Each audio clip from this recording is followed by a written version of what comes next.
लसूण मोहरी घेतली, हे जिरं, हा कांदा, तो कांदा असा फ्राय करून घ्यायचा, लाल होतो.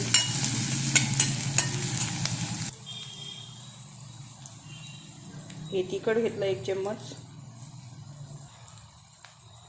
हळद घेतली 1 चम्मच. हे असं परतून घ्यायचं छानपैकी. हा गोंदीचा फुलोरा आहे, माझ्या भावाने आणून दिलेला शेतातला. छानपैकी करते आता. हा असं करून घेते फ्राय. अर्धाच करणार, अर्धा संध्याकाळी करणार.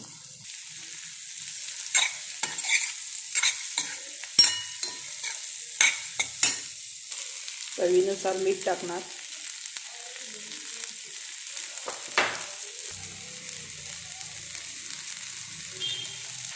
हा असा बनला बघा, गोंदीचा फुलोरा आहे हा. छानपैकी असा बनला. झाकण ठेवू आपण, मग तो छानपैकी वापर होतो. माझे व्हिडिओ जास्त बघत जा. छानपैकी अशा गावरान भाज्या करून दाखवते मी शेतातल्या.